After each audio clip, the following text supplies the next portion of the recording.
Dear colleagues, dear friends, ladies and gentlemen, for me at this moment it is a great privilege and honor to announce one more basketball giant. He won titles, national titles in 4 different countries, but also he coached 3 different national basketball teams. He is a university teacher, and even he was a president of Hungarian Basketball Federation.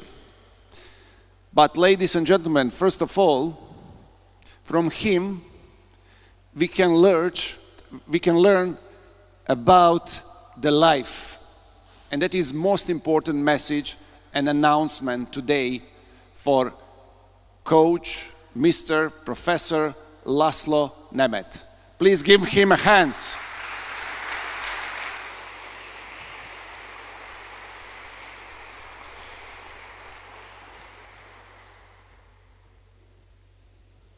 Thank you very much, ladies and gentlemen, and my sincere apologies, but I will speak English tonight, not because I'm denying my Hungarian roots and heritage. The reason is what I experienced in a couple of Hungarian lectures, what I tried to speak Hungarian, that after 38 years living abroad and away from this country, the terminology is a little bit of a stuck. So sometimes I have to run when I speak Hungarian to the audience and ask that, how do you say Steph Curry step back jump shot? So that's the main reason why I speak to you today in English, and I will be a little bit of an academic topic what I'm gonna talk to you today, an academic topic which is very important if you are coaching. And when you are coaching, Igor was kind briefly to tell about my CV, and as you heard, I coached professional basketball teams, club teams, as well as national teams. For the audience of the coaches who are aspiring here, one thing is I have to declare, and it's 100% that is true. Coaching a national team and coaching a club is 2 different basketball coaching jobs. Absolutely. With the ups and downs, but it is 2 totally different things. What I'm gonna talk to you is about hierarchy. I'm not here to read what is on the slide with the exception of some sentences, but please always read what is behind me. And when we talk about hierarchy, it's usually a pyramid. The recommended reading, as I would say to you, as an academic now, not a basketball coach, is Kevin John McGuire. It's short, it's 20 pages only, so it's not a volume. The original hierarchy theory is done in 1940 by László, and ever since implemented on different areas of life, from business and of course to sport as well. Here is the László pyramid of needs, which reflects that what happens in our life. We always need, of course, the elementary physiological needs. We have to eat, we have to sleep, we need to rest, and of course, especially now when in a neighboring country a little bit everything turned upside down, the feeling of security and safety is important for our life, and of course, next level is the intimate relationships and friends. And when we enter to the esteem, the accomplishment and the prestige get more important, and finally achieving the potential. Let's look at the questions of the hierarchy. What does it mean for a basketball team? Of course, that's your number one question. The big deal, the play. Ladies and gentlemen, when a player comes to you, regardless is it a mini basketball player or an NBA player, each one want to play. They are not dreaming about sitting on a bench. They are not dreaming not playing.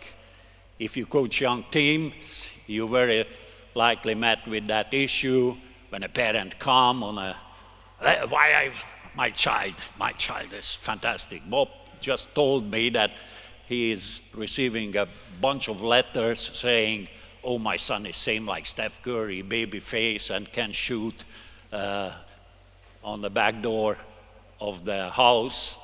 Fantastic. Now, so whoever it is, they want to play. If they are playing, they want to win. And then comes the next, when they start to understand, yeah, playing, winning, but I have to contribute also for that win, and of course, compete.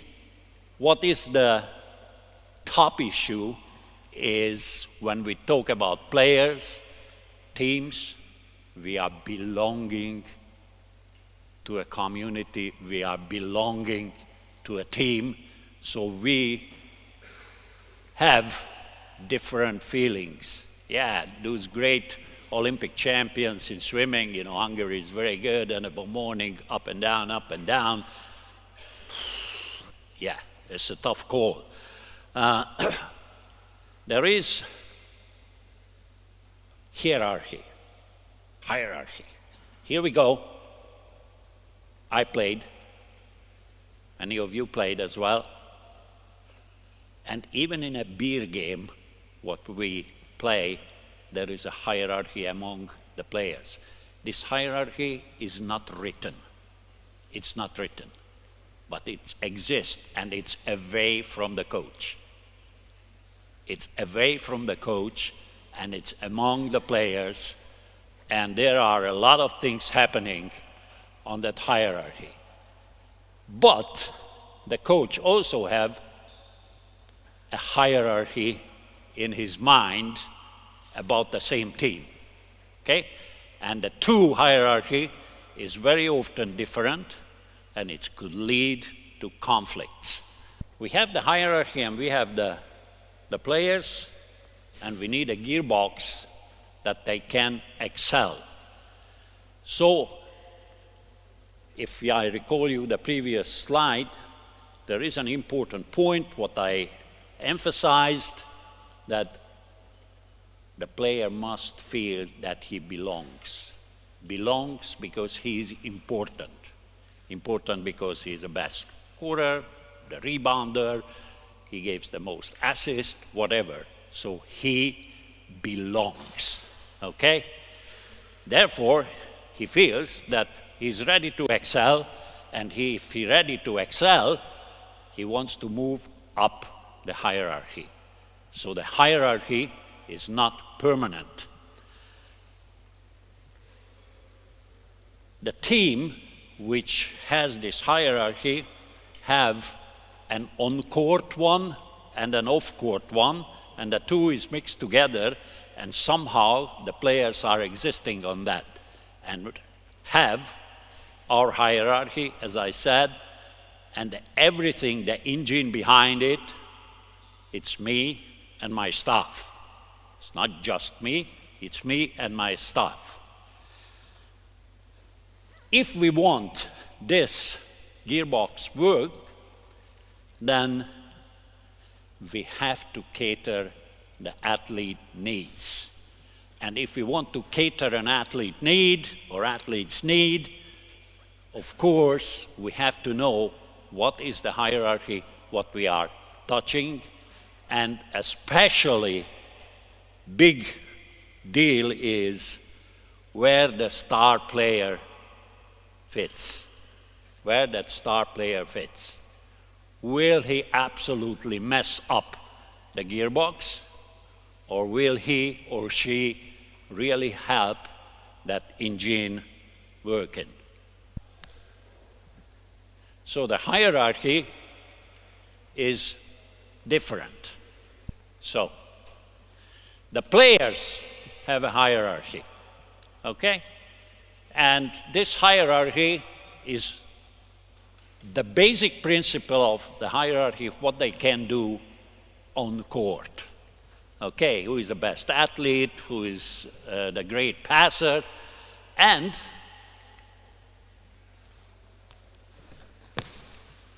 okay, the coach has a hierarchy.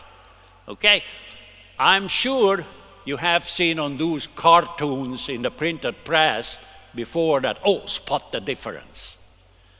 If you look at this, yeah, it looks similar, but there are different positions and difference between the two hierarchies. So everybody says, oh, here is the conflict itself, because my hierarchy is absolutely, not absolutely, but it's a little bit different. And if you look at this draw, my top dog is different than top dog. Okay, so here we go. Is it a problem or is it not? It is normal that there is a difference. Okay, so there is no issue. Like in academic work, when we ask the students to produce a work, there is a so-called case study. So I decided that I will bring you a case study, not because I want to earn credit, but I done my part in the coaching, and I decided that purposely for this lecture, I will talk to players who are mature now, played on a very high level, and they can tell you what does it mean, hierarchy, what they have in the team. And these are real life examples which supports the theory. When I talk to you about the Maslow theory of hierarchy, that's a theory. That's a theory. Now this is from real life with real players, all of them done. So they are at least 8-10 years stopped playing, and they have different paths in life, and all of them will talk purposely 5-6 minutes to you for this conference. And let me have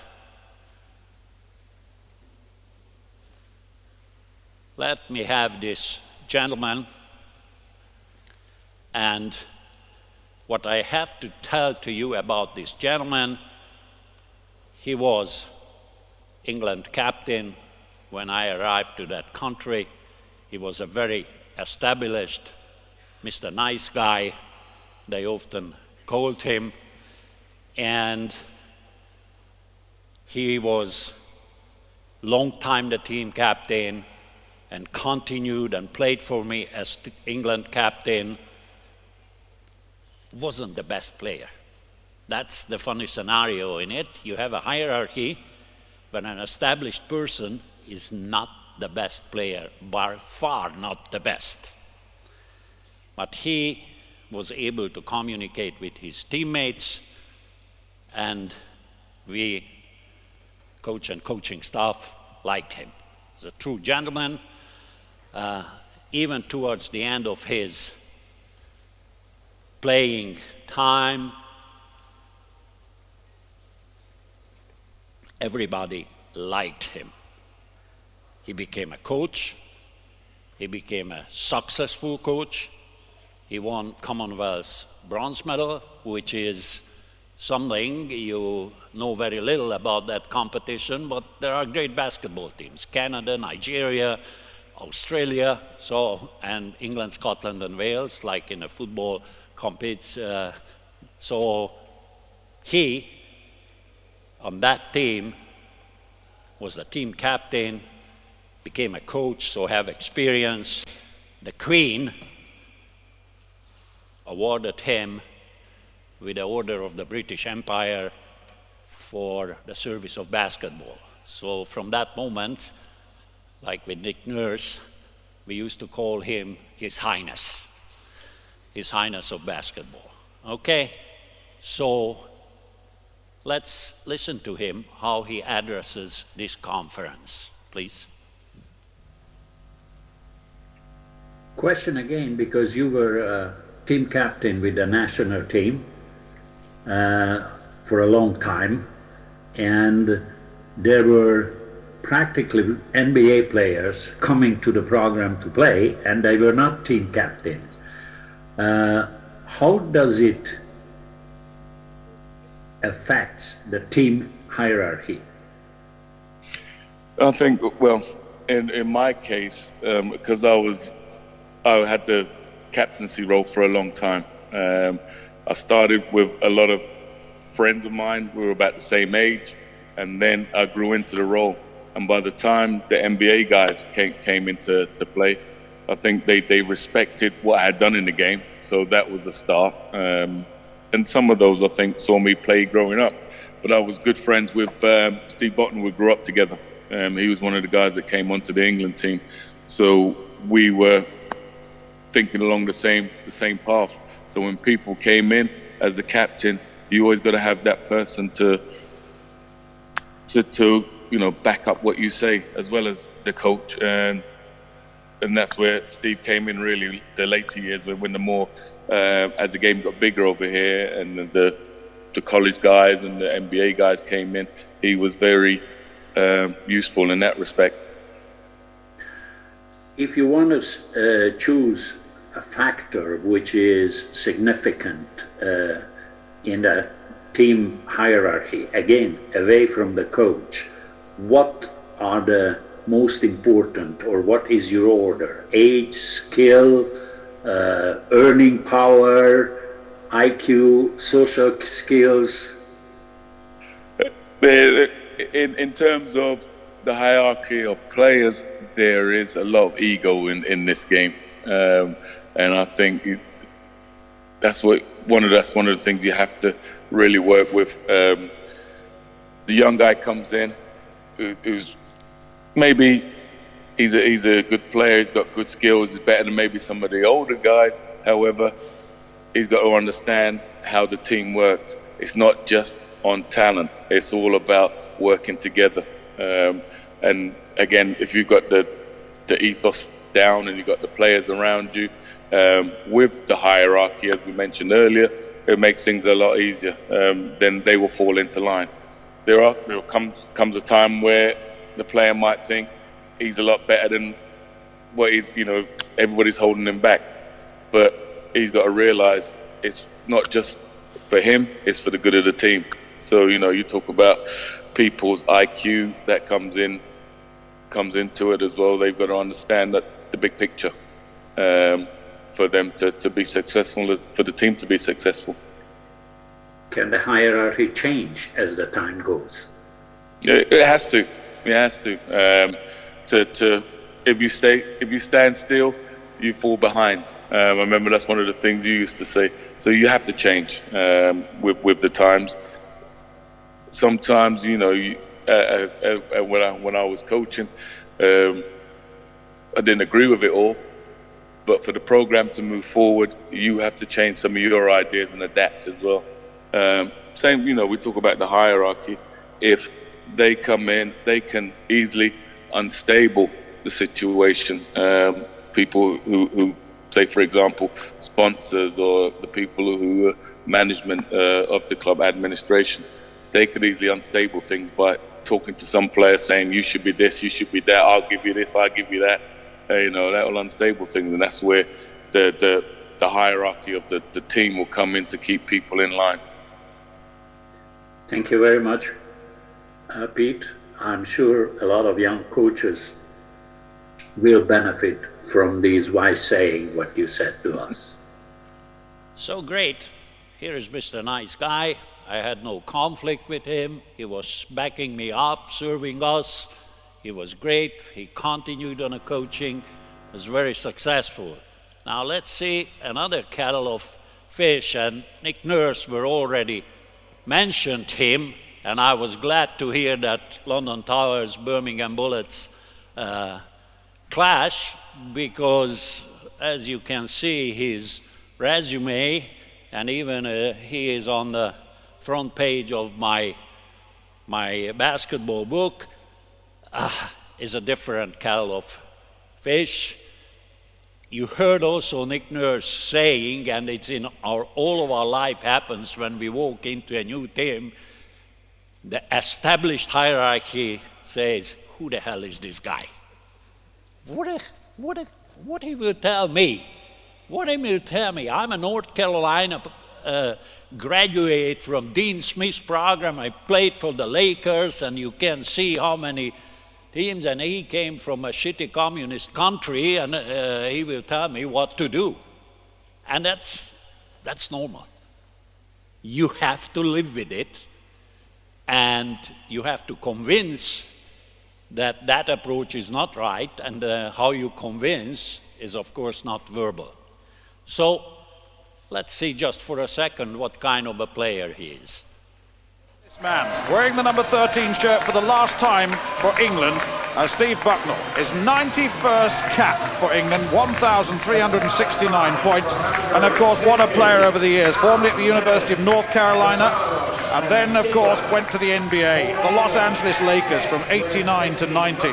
Such was his class. Bucknell, defended by Sitku. Oh yes. Well, here's a man who can hit from three-point range. He has that reputation, and well, look at that. Well, lovely shot. He made his name as a defensive player at the University of North Carolina, but over the years has developed his game, and he's quite an outside shooter, as he was in Budapest. Okay, so here we go. We are talking about hierarchy, and his best pal in the team. You know, I immediately measure the hierarchy. NCAA Final Four, Georgia Tech, best ever defender, elected, and he starts to testing me.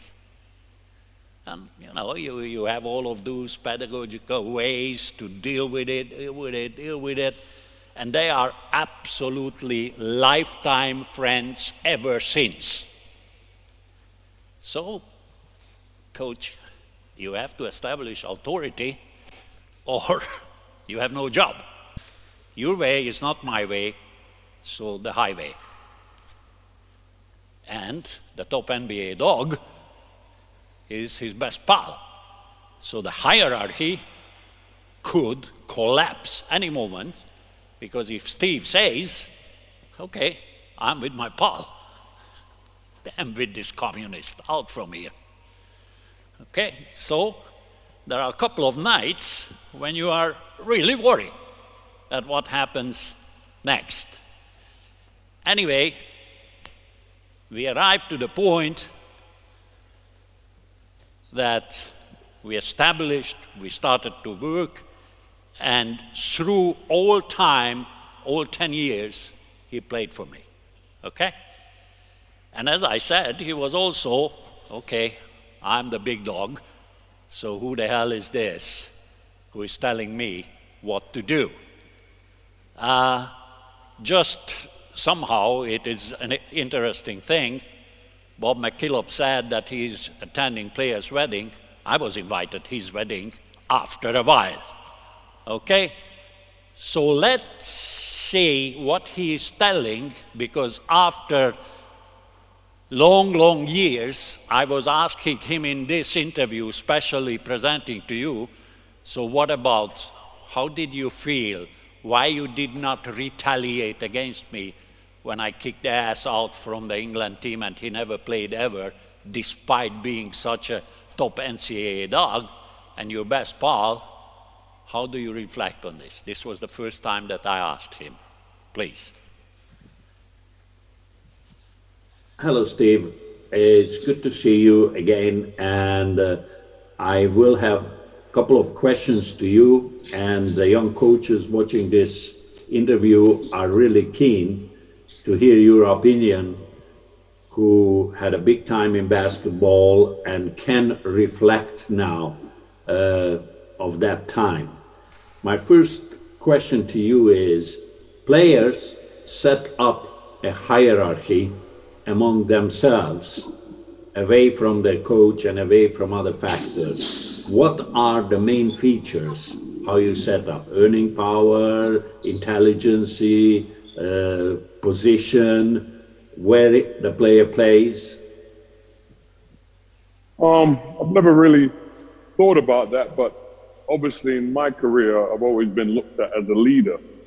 And I think leadership comes from, first of all, your attitude in training, the way you work, the way you focus. Basically, it starts off, the best players usually get that opportunity to be leaders. And one of them is the competitiveness, loyalty, dedication. These things shine through over time on a team. And the players usually gravitate to those players. I remember when I was in North Carolina, we all gravitated towards Kenny Smith. He had all those qualities. And obviously his playing ability was exceptional, but it was his leadership. He always, in a game, would be giving out instructions, would be encouraging, would be even disciplining some of the players. He'd have a bad word, but everybody knew it was in the context of winning. So leadership is not given, you have to earn it. Okay, now when you are a foreign player, how do you position yourself in a foreign team? Because you played in France, in Greece. How was those set up? How that affected, you know, the hierarchy of the team when you joined as a foreign player and obviously a star player? Well, the good thing is leadership translates across languages. So when I came into Greece, nobody kind of knew who I was. They had obviously my resume, but I had to go out there and earn that in your day-to-day attitudes and kind of willingness to work hard in the training. This is how people gravitate to you, because they see that you work hard every day, you play for others. I think it was important for me that I was able to play for others by passing the ball around. I never had kind of an attitude where I'm better than you. I worked with everybody, I ate with everybody, and I think, again, they just gravitated towards me. I was fortunate when I went to Greece because I had younger players than me. I was a little bit in my 30s, early 30s. So the players, they watched me. They didn't say too much for a while, but after a preseason of running in the mountains and they see an old guy, you know, doing his best to run in the mountains with them, I think I gained respect. And obviously, when we started to play the games, they knew that it wasn't about me, it was about the team. I think, you know, always put team first, as you know, Coach. And that usually helps the players to gravitate towards you and turn you into kind of a leader on that team. Here comes our national team. You know, you obviously were almost entirely of my time the national team, but you were not the captain. It was Canterbury who was the captain. What does it mean in the hierarchy to join a team where you are obviously a better player than the captain, but you are still, how do you see that hierarchy? In that particular situation, I had mutual respect for Peter Canterbury. I played with him before. I knew of his history. I know what he's done, and everybody just loves Peter Canterbury. So it was never something where I had to come in and say I need to be the captain. I just need to come in and be alongside Peter as a leader. As I said, the team comes first, and Peter already had the respect of the players. He had the respect of me. So it was never a problem for me. I think he deserved to be the captain. And so it was never an issue. but also knew my qualities would always shine through as a leader. So we kind of worked together with him kind of being at the forefront of it all. Now, the next question is obviously the coach have a little bit of a different hierarchy in his mind than the team hierarchy. Now, I have to ask something which may be a little bit sensitive, but be honest and frank like you always been, that one of the best friend of you, almost friend of life, I had to cut. Okay, why you didn't walk out?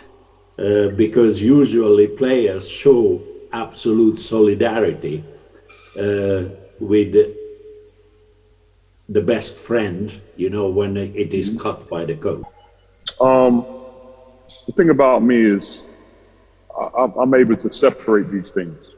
I'm able to separate my professional life kind of from my personal life. So it wasn't about Carl, it was about our team and what he did to be deselected, so to speak. I was there all the way. You gave him plenty of warning. You set out your standards and how you wanted it, and he broke the line. So it wasn't a case of me saying, oh, Carl leaves, I leave. It was a case of what's good for the team. And unfortunately, at that particular time, you made that decision. So I backed the team and I backed you. So it was never difficult. Carl did question me, but as anybody knows, I'm about the sport. I'm about the basketball, and this is national team. So there's nothing personal. We're just trying to achieve a common goal. Okay. And the very last question, if you are in that hierarchy, you are a leader, you were all the way when I was coaching, and when other NBA players younger than you... Ladies and gentlemen, the question was in this time, okay, here we have an established NBA player, leader, much better than the team captain, and comes a younger, $10 million paid star, 210, explosive like hell, best academic mind in the United States, among the best 5, and joined the team. So here is a hierarchy where the team captain is not the best player. There is a Lakers player with an outstanding record. So what we do, and he again explained it, that doesn't matter. Yeah, I knew that he is better or at least equal than me, because he also had a very strong ego, but he has to earn his place in a hierarchy. Anyway, after kicking out Steve's best friend, our relationship really blossomed, and he played, and I was invited to his wedding, which it looks like, as Bob said, the recipe of the players.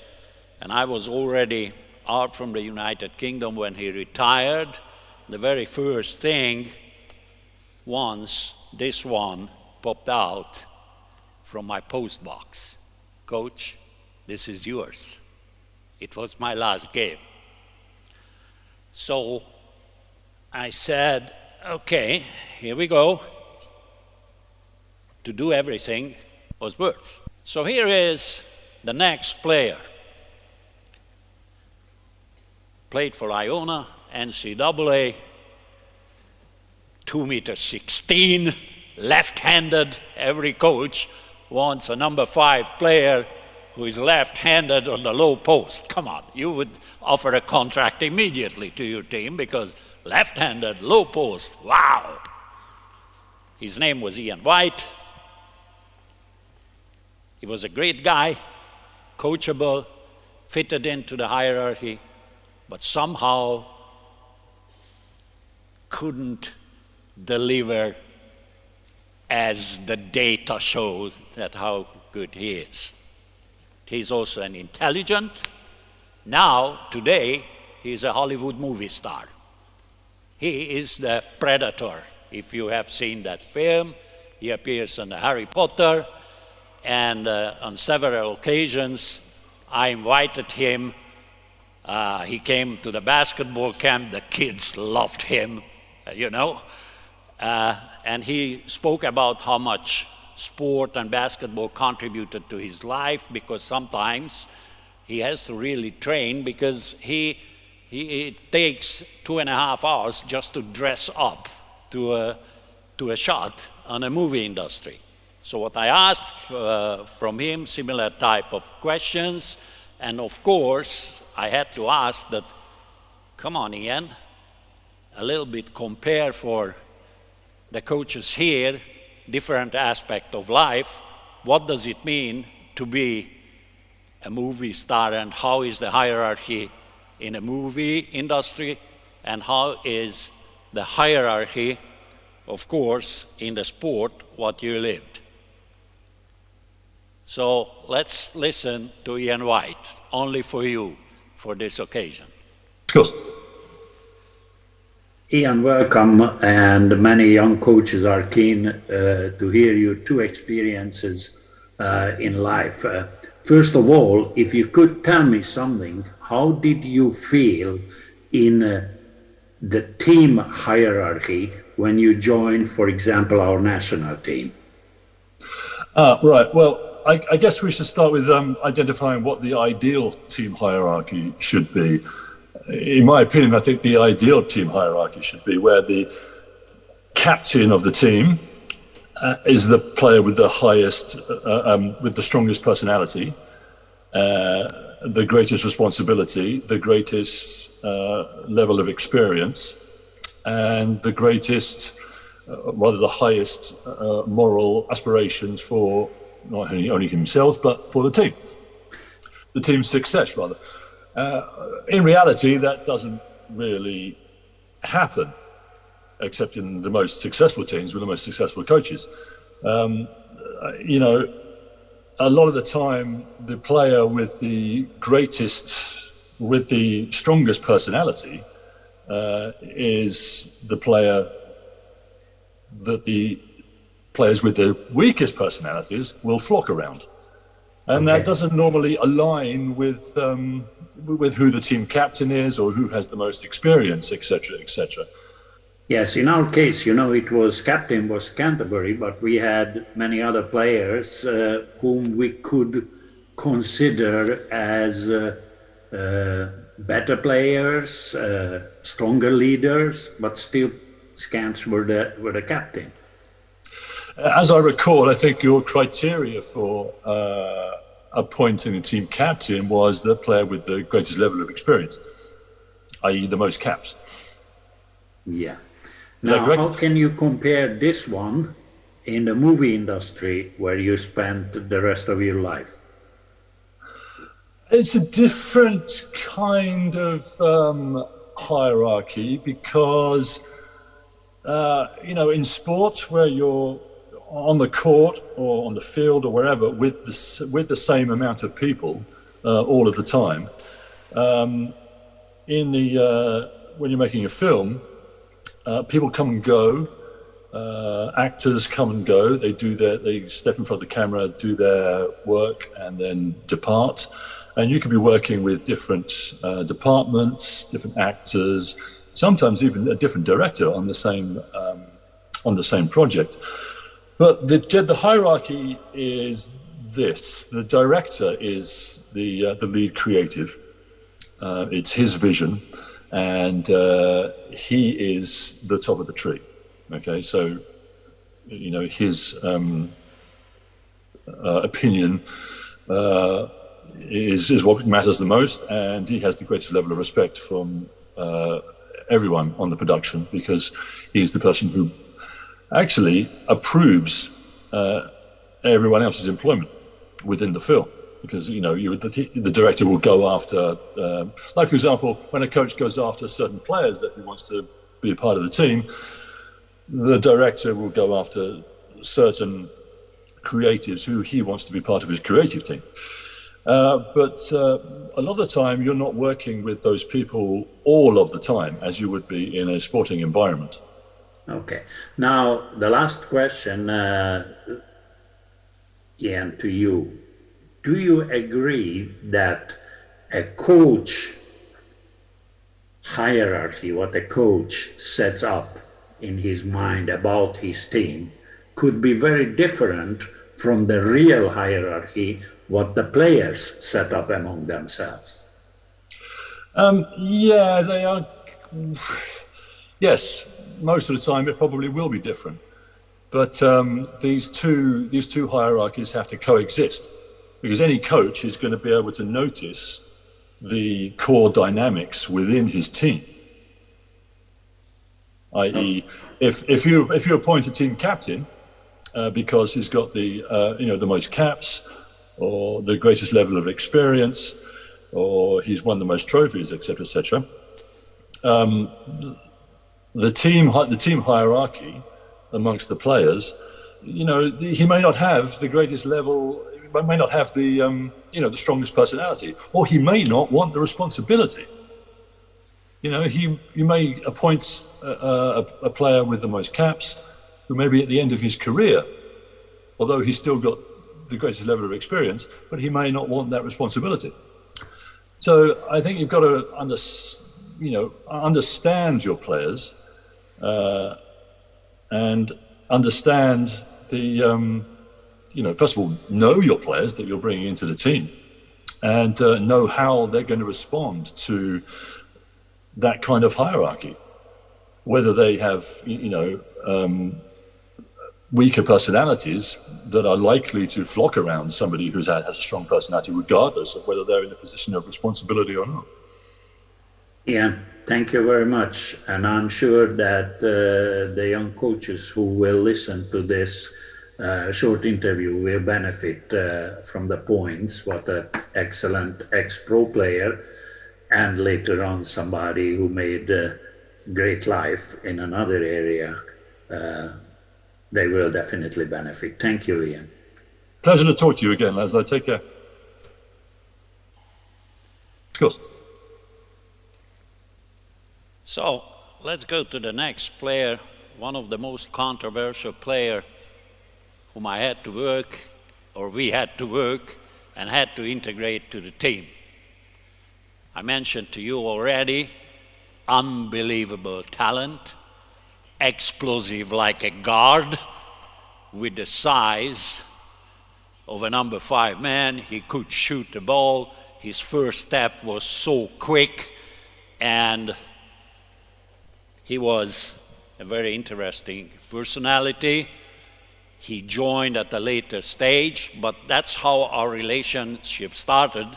It's not the correct word in this context here, but when I arrived to England, one of my previous athletes said that, come on, look at John Amici. He's just drafted by the Cleveland Cavaliers. He's intelligent. He's the best, among the best 5 academic students in the United States. So, okay, of course, I knew his agent, fortunately, because Bob agrees with me. We don't like the agents too much, and that's my experience as well. But anyway, fortunately, Bill Sweek was his agent, and I knew him as a player, playing against each other. So we could, okay, John, come out, join our national team. And he plays terrible.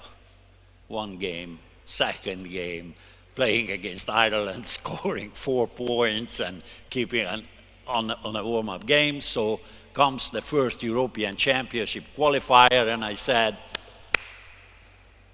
man, and he's moaning, and I said, I went to his room and said, here is the ticket. Ooh, you can imagine what was next morning on the press. Our other great friends, the press. Okay.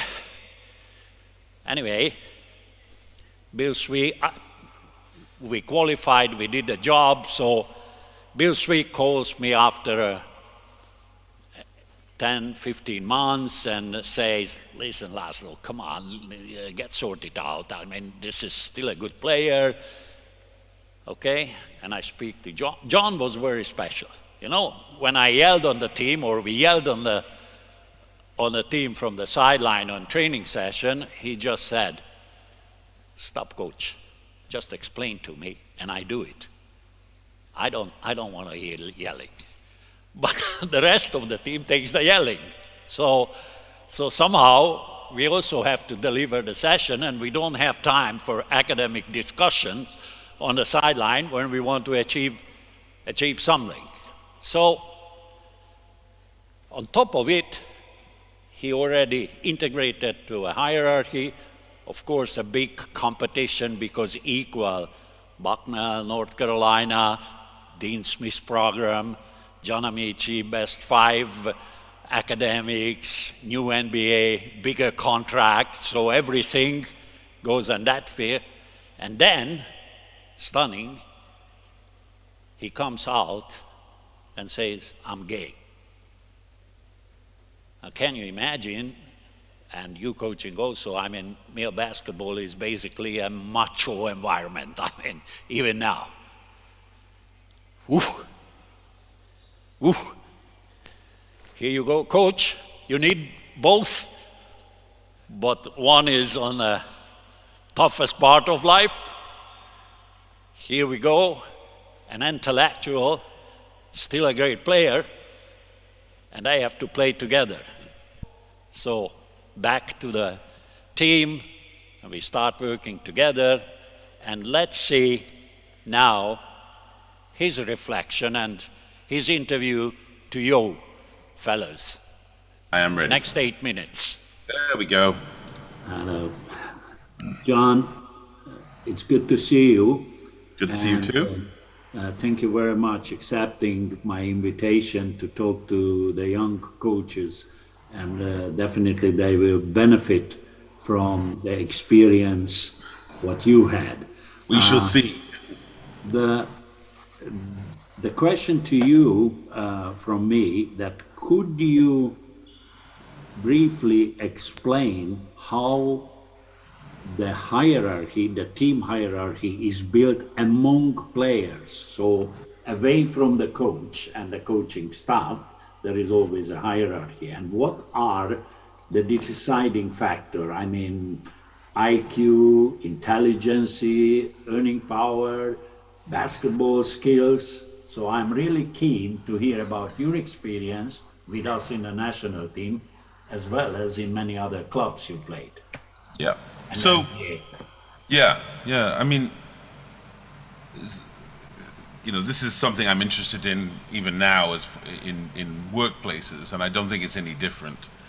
So there are necessary but not sufficient criteria for moving up the ranking, right? So being a good enough basketball player, for example, to contribute is a necessary but not sufficient thing to start you pushing you up. So the better you are, does that make a difference? Yes.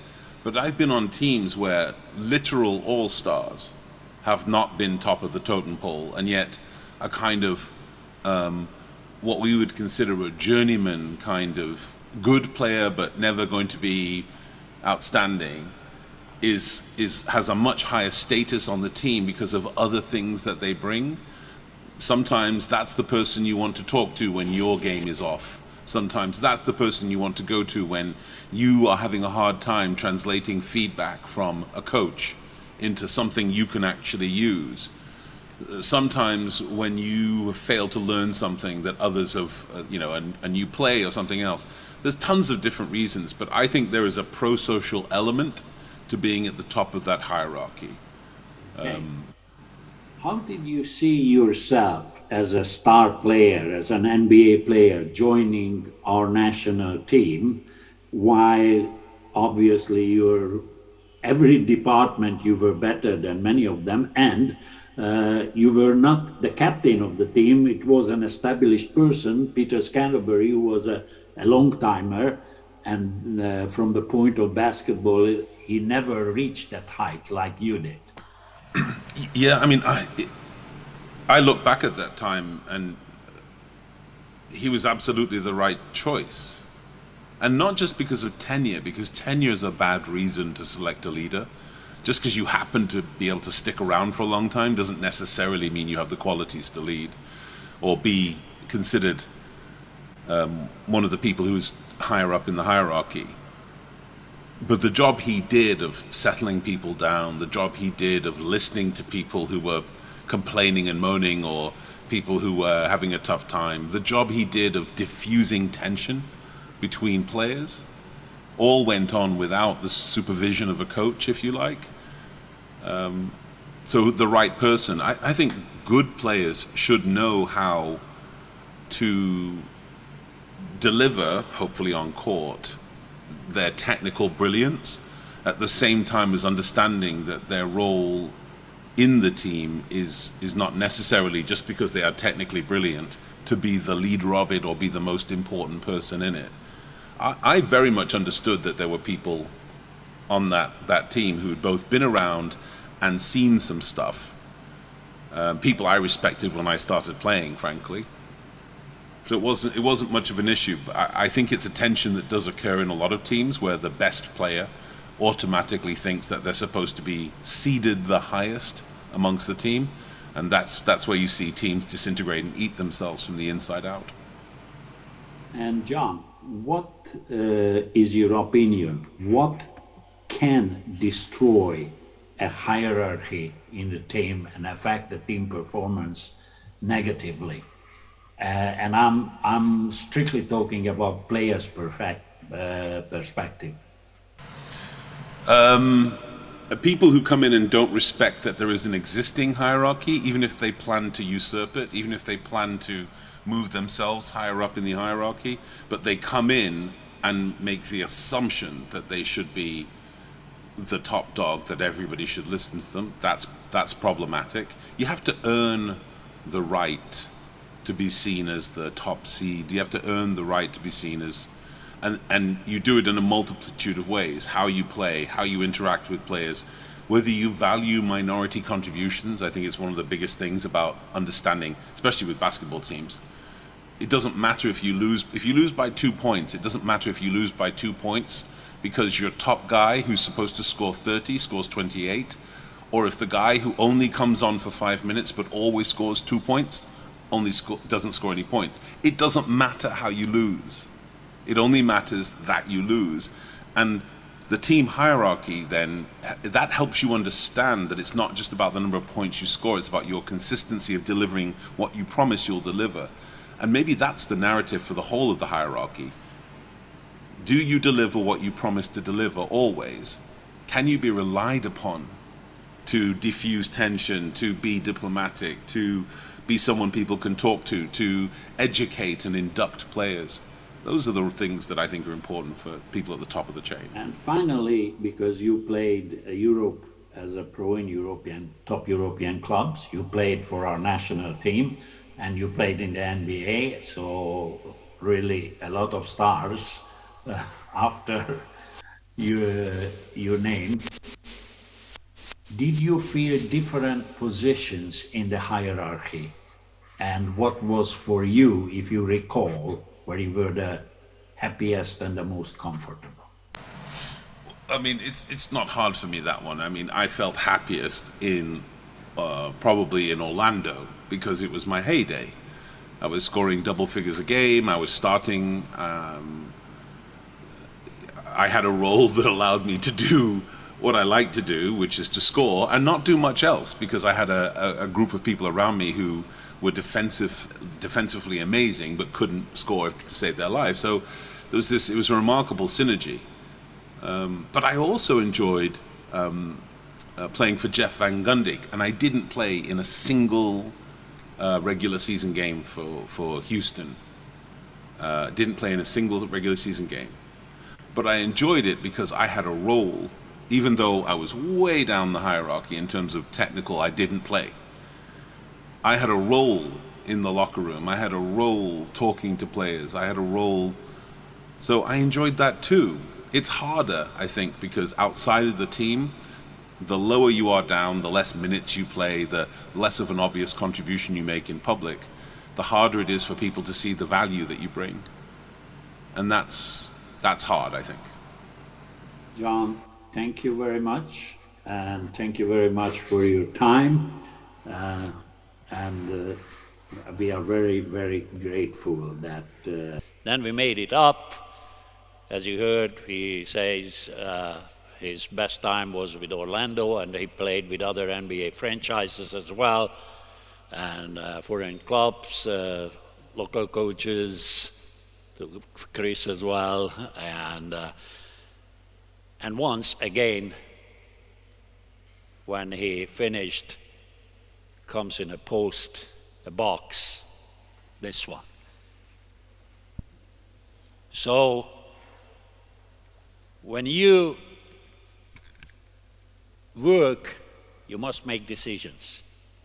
The final leader is here. And as Nick said, it's always starting. Who the hell is this guy? What the hell he wants when I know everything of the game? And you have to convince them that it's maybe not right. Now you have heard purposely made interviews, and I set up that hierarchy according to this. So I had that team captain who everybody liked, and he was Mr. Nice Guy, and I also often told him, not too nicely, that nice guys are always losing. So he was in the middle of that hierarchy, around him about 4 similar ability players, socially also silent, good players, but serving the team needs. And then Ian White, a role player practically, and about 6 more similar on different position. And then comes who is the top dog. And I had these 2 as a top dog. And I knew, and you guys, you have to know that. You have to notice that, otherwise you are dead. And I knew that their relationship is not a love affair. And it was me, the chef, the cook, who had to keep it for the sake of the team. And if you listen to this interview, both of them, despite massive ego had both said in the setup, the team had a priority, and that was the most important. I forgot that you sent me back to the States. I forgot and forgive that you fired my best friend forever, never get an England jersey in his life.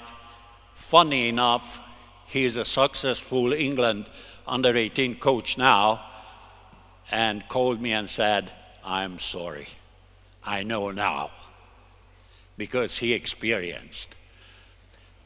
And so you have to know the hierarchy, you have to be prepared, and you have to earn the trust of your players. And now a last interview. Albena, come here, please. I didn't have to record it, and I had a very short spell as a women team coach, and I have to ask Albena, tell the coaches that is this hierarchy issue different in case of women team, please. Thank you, everyone. How many of you actually coach women team?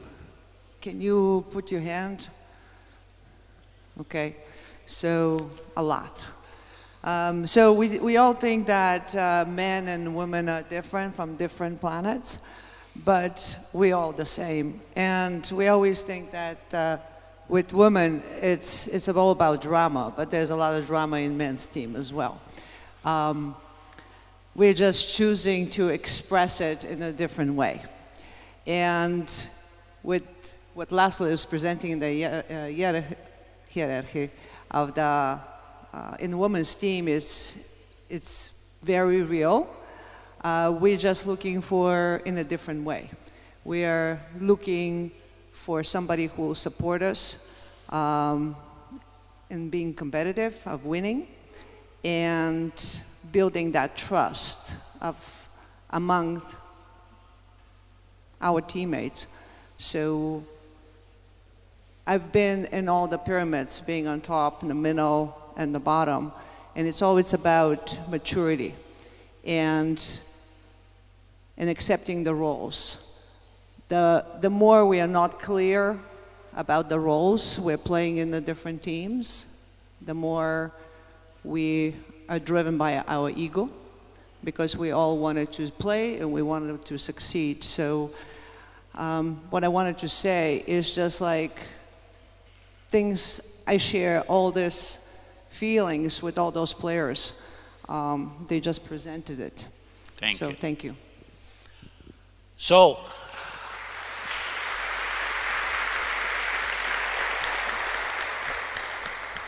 you guys, the message for you, it is a very complex issue, as you can hear the examples. This is why I brought, particularly for this conference, the examples and asked my ex-players to talk to you, not to me, honestly.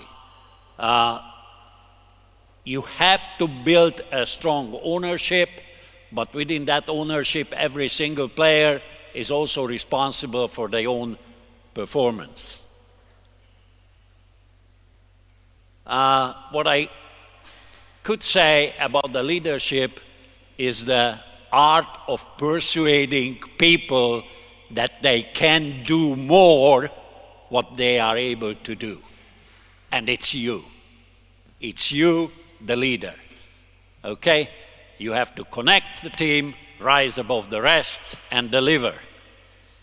And ladies and gentlemen, I'm happy to be here in the staff of Coach Radgeb Air for these days, and I think he has to improve, and we talk about a lot of learning. So last conference I presented with a little notebook so he can use pen and paper to make notes. Now I decided that he must have a recommended reading. Coach Bob said when the referee is nasty, he used to say to him that I used to ask timeout before you were even born.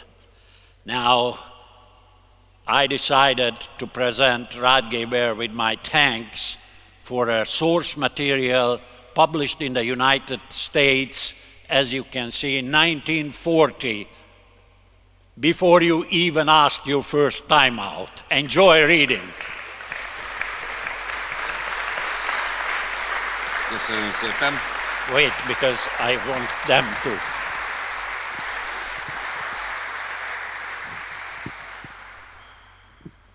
So, let's go on with this study story, because here we have Coach Bob McKillop, who was trying to explain how to attack the attacker. So I have to give him 1942, not like László's, but please, Bob, accept my gift to you and thanks for coming and respond positively for my invitation. So it's Claire B, 1942, how to attack the attacker. So you were selling us something which is written here.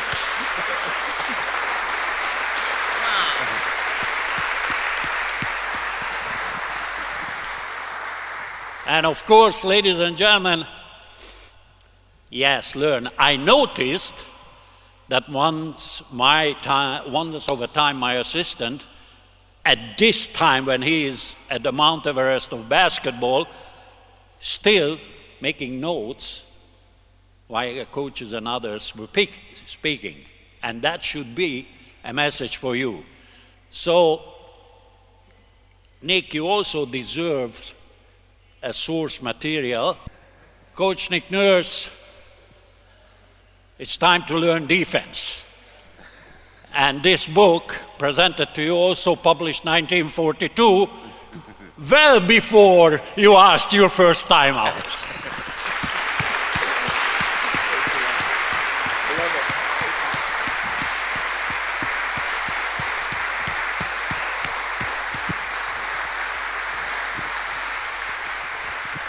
So, ladies and gentlemen, before Radgeb Air Force would take off, may I ask you that, do you have any questions?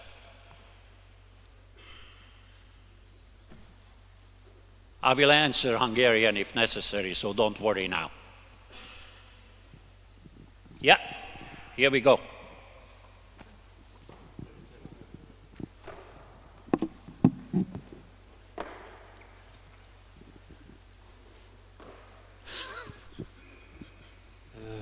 Sziasztok. Hi, coach. Mondom magyarul, jó? Az egyszerűbb. Okay, I say in Hungarian. Az lenne a kérdés. My question is Van játékos hierarchia és van edzői. that there is a hierarchy of players and coaches as well. As a coach, do you say your version of hierarchy, or do they know that what your hierarchy is? Do I tell the players that I know their hierarchy? The answer is, the best players know I know them. Szóval a legjobb játékosok teljesen, abszolút tisztában vannak azzal, hogy én elég jól ismerem, hogy mi újság. És a legjobb játékosok tudják, hogy a döntéseimet gondolkodás után hozom. The best players know me, and they know that I make my decision after I was really thinking about my decision. So I'm always thinking about the pyramids and the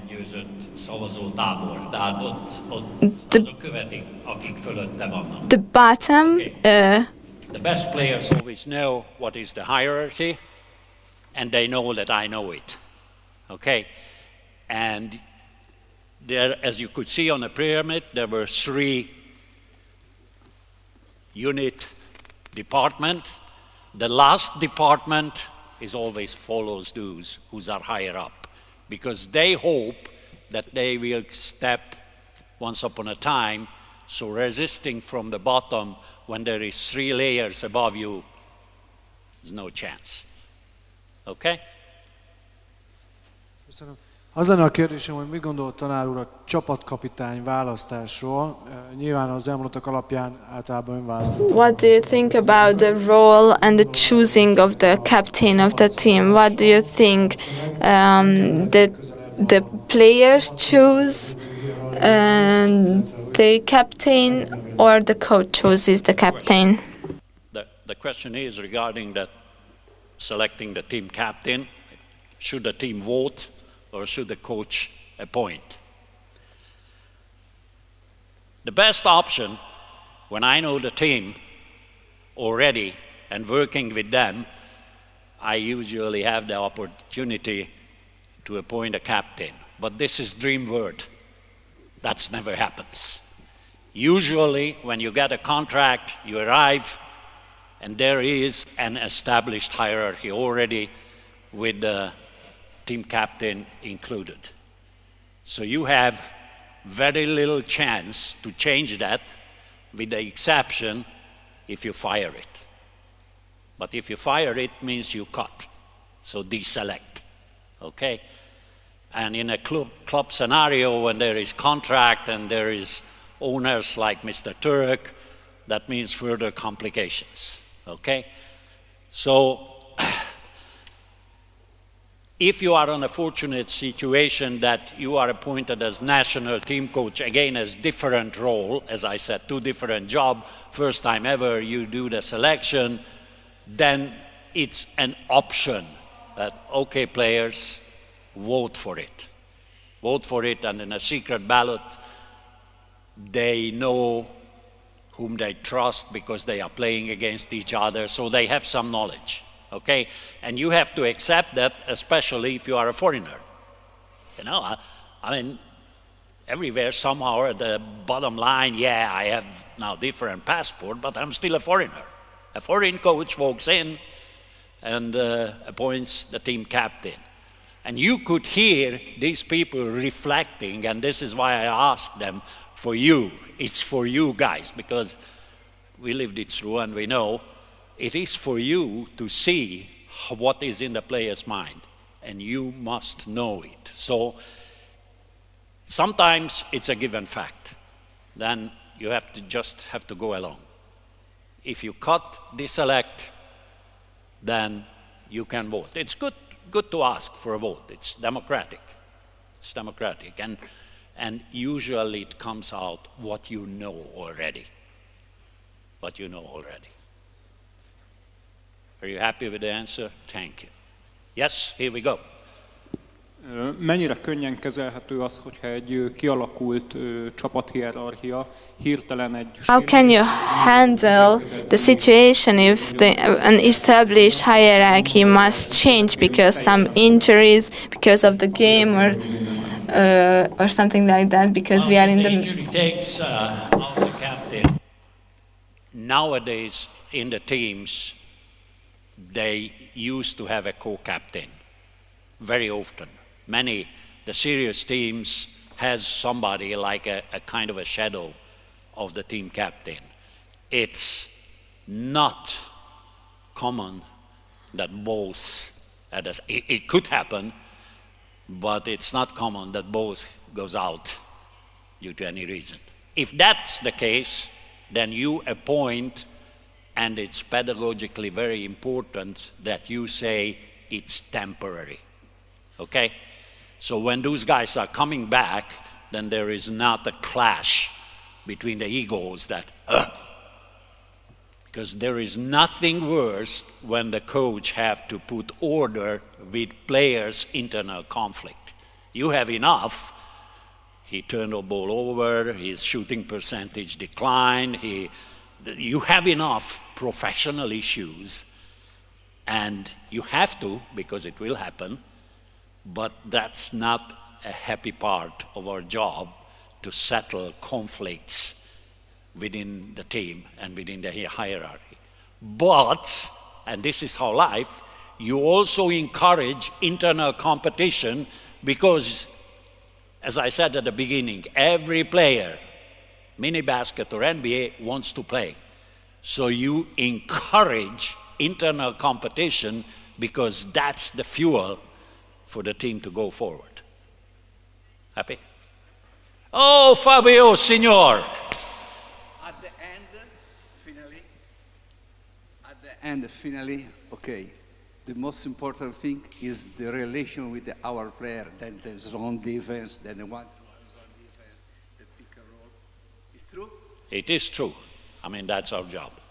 But that's part of our job, because if we don't deal with those things, then you will never have an opportunity to teach and deal with zone defenses, substitutions, and call plays. Simple.